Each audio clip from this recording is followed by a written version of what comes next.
వైఎస్ఆర్సీపీ పార్టీలో సజ్జల రామకృష్ణారెడ్డి గారి మీద తీవ్ర వ్యతిరేకత మొదలవుతున్నట్టుగా సమాచారం. మొన్నటి రోజున అమరావతి మీద ఆయన వ్యాఖ్యలు కావచ్చు, ఈ మాట తిప్పుడుతనం గురించి ఇంకా అంతర్గతంగా ఇప్పటికీ కూడా సజ్జల రామకృష్ణారెడ్డి మీద వ్యతిరేకత ఉన్నట్టుగా అర్థమవుతోంది. మరి మొత్తానికి సజ్జల రామకృష్ణారెడ్డి మీద తిరుగుబాటుకి గల కారణాలు ఏంటి? జగన్మోహన్ రెడ్డి సజ్జల రామకృష్ణారెడ్డిని కంటిన్యూ చేస్తాడా? పార్టీలో కొనసాగింపు అనేది ఆగిపోతుందా? ఇదే అంశానికి సంబంధించి మరిన్ని విషయాలు తెలుసుకోవడానికి మనతో ఉన్నారు సీనియర్ జర్నలిస్ట్ దుర్గా కుమార్ గారు. సార్ నమస్కారం అండి. నమస్తే వెంకట్, మన లియో వీక్షకులు కూడా. సార్, సజ్జల రామకృష్ణారెడ్డి గారు పార్టీలో వైఎస్ఆర్సీపీ పార్టీకి సంబంధించి అతి కీలకమైన నేతగా ఇప్పటికీ, అప్పుడు ప్రభుత్వంలో ఉన్నప్పుడేమో ప్రధాన సలహాదారుడిగా ప్రభుత్వాన్ని మొత్తాన్ని షాడో సీఎం అనే పేరుతో నడిపించుకుంటూ వచ్చినటువంటి వ్యక్తి, పార్టీ ఓడిపోయినప్పుడు కూడా ఇంకా జగన్మోహన్ రెడ్డి గారు హాజరు కాలని కార్యక్రమాలను నేనే హాజరవుతూ పార్టీ పెద్దగా చలామణి అవుతున్నారు.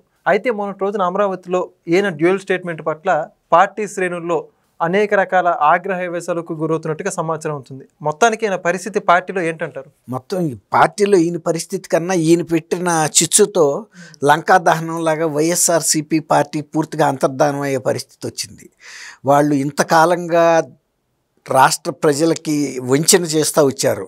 మేమేదో అమరావతిని రాజధానిగా తప్పించడానికి కారణం అభివృద్ధిని వికేంద్రీకరించాలని, అన్ని ప్రాంతాలని సముద్రణ చేయాలని, అందుకు మేము ఆ ఉద్ధరణ కోసం పాటుపడుతున్నాం తప్ప అమరావతి మీద మాకు వ్యతిరేకత లేదు.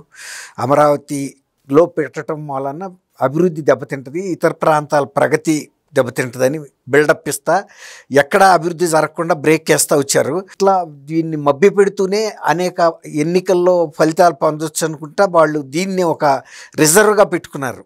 అంటే ఎప్పుడైనా సరే ఈ బూచిని చూపించడం, ఎన్నికల్లో ఉపయోగించుకోవటం, ఆ ప్రయోజనం పొందటం, మళ్ళీ దాన్ని అటకెక్కించడం చేయాలనుకున్నారు. దాన్ని ఆ బూచిని ఈయన బయట కూడా తీసేటప్పటికి మేము ఇన్ని రోజుల నుంచి దీన్ని కాపాడి ప్రేమించి ప్రోత్సహించి ఆ బూచికి ఇంత ఆహారం పెట్టి దాన్ని ఒక బోన్లో పెట్టి భయపెడుతుంటే నువ్వు ఇవాళ దాన్ని అక్కడ ఏమీ లేదనే కాడకి తీసుకొచ్చావు.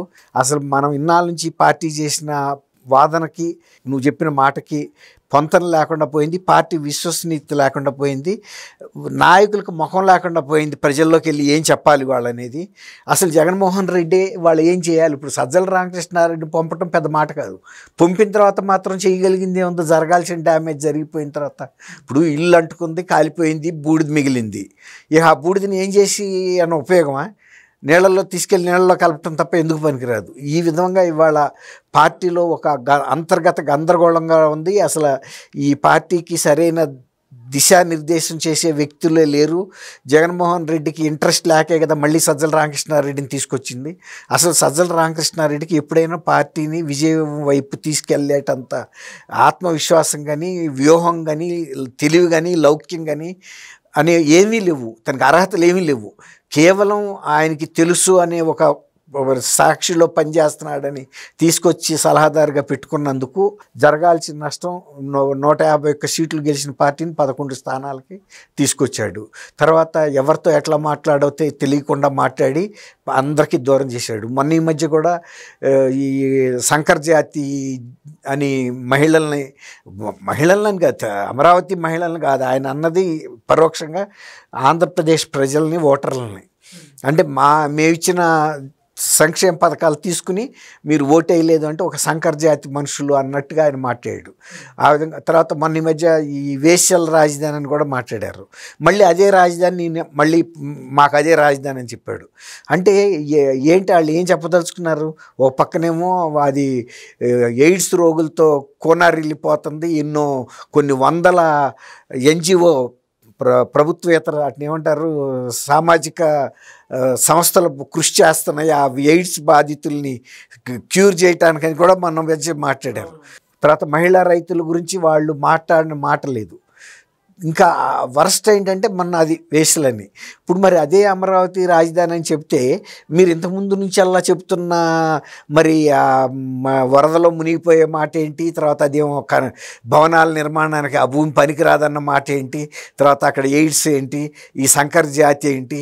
మరి ఇన్ని రకాల పేర్లు పెట్టారు కదా దానికి. శ్మశానం అని, ఏడారని, కృష్ణా నదికి వరద వస్తే మొత్తం అంతా మునిగిపోతుందని. మరి అదే అమరావతి రాజధాని అని నెట్ట చెప్పగలిగాడు. తర్వాత జగన్మోహన్ రెడ్డి ఎక్కడ ఉంటాడు అంటే, జగన్మోహన్ రెడ్డి వైజాగ్ వెళ్తాడని చెప్పిన వాళ్ళల్లో సజ్జల రామకృష్ణారెడ్డి కూడా ఉన్నాడు కదా. డైరెక్ట్గా జగన్మోహన్ రెడ్డి కూడా చెప్పాడు. ఇవాళ తాడేపల్లి ప్యాలెస్లో అంటే తాడేపల్లి ప్యాలెస్ ఆయన సొంత ఇల్లు, ఆయన ఉండా లేకపోయినా తను ఉన్నట్టే లెక్క, తందే కదా. అదేమి ప్రభుత్వం తరపున కట్టిన బంగ్లా అయితే కాదు. వైజాగ్లో కట్టింది మాత్రం ప్రభుత్వం అందే. ఇప్పుడు దాని పరిస్థితి ఏంటి, అసలు ఎందుకు కట్టినట్టు? ఇప్పుడు మీరు అమరావతిని రాజధానిగా ఉంచదలుచుకున్నారు, బాగానే ఉంది. ఆ కట్టడాలు ఏదో 550 కోట్లు ఇక్కడ కనుక కడితే కొన్ని ప్రాజెక్టులు పూర్తి అయిపోయాయి కదా అమరావతిలో.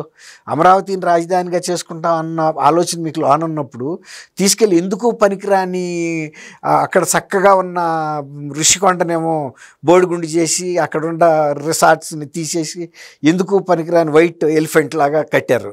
అదేమన్నా నాణ్యతా ప్రమాణాలతో కట్టారా అంటే బంధువులకి ఆ కాంట్రాక్ట్లు ఇచ్చి ఇప్పుడే ఊడి పడిపోతున్నాయి. ఎక్కడో ఈ నియంతలు ఇట్లాంటి వాళ్ళు పెద్ద పెద్ద వాళ్ళు పెట్టుకునే ఫర్నిచర్ తీసి పెట్టారు. మొన్న నేపాల్లో చూసాము, అంతకుముందు బంగ్లాదేశ్లో చూసాము, శ్రీలంకలో చూసాము, ఇలాంటి తర్వాత అంతకుముందు ఇరాన్లో చూసాము. ఇట్లాంటి నియంతలు కట్టిన భవనాలన్నింటినీ కూడా జనం పగలగొట్టి, అంటే జనాలకి యువతకు ఉద్యోగం ఇవ్వవు, ప్రజలకి ఉపాధి కల్పించవు, వాళ్ళ సంక్షేమం చూడవు. నువ్వు మాత్రం విలాసవంతమైన భవనాలు కట్టుకుంటే ఏం జరుగుతుందో చూసాం కదా. మొన్న వాళ్ళ ఆర్థిక మంత్రిని కూడా పైనుంచి నీళ్ళల్లో పడేసి బండలు కూడా వేశారు నేపాల్లో, చూసాం. అక్కడే పడిపోయాడు. అట్లాగే ఒక నియంత్రణ ప్రజలే చంపి కోడి పిల్లల్ని ఎగరేసిన సందర్భాలు మనం చూసాం. షేక్ హసీనా ఇండియా పారిపోయి వచ్చింది. అట్లాగే శ్రీలంక ప్రెసిడెంట్ పారిపోయాడు, భవనం అంతా ధ్వంసం చేసి. ఇలాంటి చేయబట్టే ప్రజల్లో తిరుగుబాటు కూడా వచ్చే పరిస్థితి ఉంది. ఇప్పుడు వైఎస్ఆర్సీపీలో మీరు చెప్పారు కదా, అంతర్గతంగా సజ్జల రామకృష్ణారెడ్డి చేసిన పనితో అసలు అందరూ బ్లాంక్ అయిపోయారు. అసలు ఏం చేయాలి, దీన్ని ఎలా సమర్థించాలి? మన సజ్జల రామకృష్ణారెడ్డిని పార్టీలో తీస్తే ఏమన్నా అది సరి అవుతుందా అంటే అది కూడా కాదు. జరగాల్సిన నష్టం జరిగిపోయింది. ఇప్పుడు రామకృష్ణారెడ్డిని తీస్తే కూడా వచ్చే మేలేం లేదు. పార్టీలో ఒక ప్రజల్లో విశ్వసనీయత అనేది కోల్పోయారు, నాయకులు కోల్పోయారు, పార్టీ కూడా కోల్పోయింది. వీళ్ళు కేవలం రాజకీయాలు చేయటం కోసమే 3 రాజధానులను పెట్టారు. కానీ మళ్ళీ ఆఖరికి వచ్చి చంద్రబాబు నాయుడు గారు పెట్టిన అమరావతి తప్ప దిక్కు లేదనే కాడికి వచ్చారు కదా. మరి దాన్ని ఇంత పాడుపెట్టి, ఇంత నష్టపెట్టి, ఇంత జాప్యం చేసి వాళ్ళు సాధించింది ఏంటి? ప్రజల డబ్బుని నష్టపెట్టడం తప్ప వాళ్ళు రాజకీయం కోసమే ఈ క్రీడ ఆడారు. ఏదో అమ్మ రాజ్యంలో కడప బిడ్డలని ఎవరో సినిమా తీశారు కదా, ఈ కడప బిడ్డలు వచ్చింది అమ్మ కడుపుని కత్తులతో పడవటానికి తప్ప అమ్మ రాజ్యంలో మేలు చేయటానికి కాదనేది స్పష్టంగా అర్థమైంది. దాంతో అసలు బయటికి కూడా ఎవరు మాట్లాడటానికి కూడా ఇష్టపట్టలేదు. లోన మాత్రం చాలా తీవ్రమైన ఆవేదన, ఆగ్రహాలు ఉన్నాయి. కానీ బయటకు వ్యక్తం చేసినా కూడా ఇవాళ అది పార్టీకి ఇంకా నష్టమే తప్ప ఇక అది పార్టీ మూత పడే దిశగానే వెళ్తుంది. జగన్మోహన్ రెడ్డి గారు కూడా ఇవాళ హడావిడిగా అక్కడ బెంగళూరు ప్యాలెస్ నుంచి యలహంక నుంచి తాడేపల్లికి వచ్చాడని చెబుతున్నారు. తాడేపల్లికి వచ్చి అసలు ముఖ్యమైన నాయకులందరిని పిలిపించి మరి ఏం చేద్దాం, పార్టీని అసలు మరి ఇట్లాంటి డ్యామేజ్ చేశాడు మనం నమ్ముకున్న వ్యక్తే, అసలు ఇంత పెద్ద నిర్ణయాన్ని నా అనుమతి లేకుండా మాట్లాడే అంత పరిస్థితి ఎందుకు వచ్చింది? ఇప్పుడు అది చెప్పినా ఆయనకి సిగ్గుచేటు కదా. ఇవాళ నువ్వే కదా అతనికి ఇచ్చింది అధికారం. ఇప్పుడు మిగిలిన వాళ్ళందరూ అదే అడుగుతారు, అతను ఎవరు తీసుకొచ్చారు? మీరు తీసుకొచ్చారు. రెండోసారి కూడా తీసుకొచ్చి పెట్టాల్సిన అవసరం అంతకన్నా మొగాడు ఇక్కడ ఎవడో లేడా, కడప బిడ్డ అతను రావాల్సిందేనా అని అడగరా? ఇప్పుడు అది చెప్పుకోలేని పరిస్థితి ఆయనకి. తనే చేశాడు కాబట్టి ఇవాళ తను ఏమి చేయాలో తెలియని పరిస్థితిలో ఆయనే కొట్టుమిట్టాడుతున్నాడని కూడా చెబుతున్నారు. ఓ రకంగా అసలు ఇవాళ నాయకులను కూడా ఆయన ఫేస్ చేసే పరిస్థితుల్లో జగన్మోహన్ రెడ్డి లేడని. ఒకవేళ కనుక అది అటువంటి అభ్యంతరమే ఆయన కనుక వ్యక్తం చేస్తే స్క్వేర్గా ఈయన్నే బాధ్యుని చేస్తారు. తీసుకొచ్చిందే నువ్వు అనుభవిస్తూ మా భవిష్యత్తు కూడా పాడు చేసావు నువ్వు చేసిన పని వలన. అంత విఫలమైన వ్యక్తిని మళ్ళీ తీసుకొచ్చి పెట్టాల్సిన అవసరం ఏముందనే చర్చ పార్టీలో గట్టిగా జరుగుతుందని కూడా చెబుతున్నారు. బహుశా ఇవాళ తాడేపల్లి ప్యాలెస్లో దీని మీదే మారుమోగుతుంది అంటున్నారు. ఒకవేళ జగన్మోహన్ రెడ్డి కూడా తట్టుకోలేని పరిస్థితి ఉంటుంది. Thank you sir. Thank you Venkat. Please subscribe to Leo News for more videos.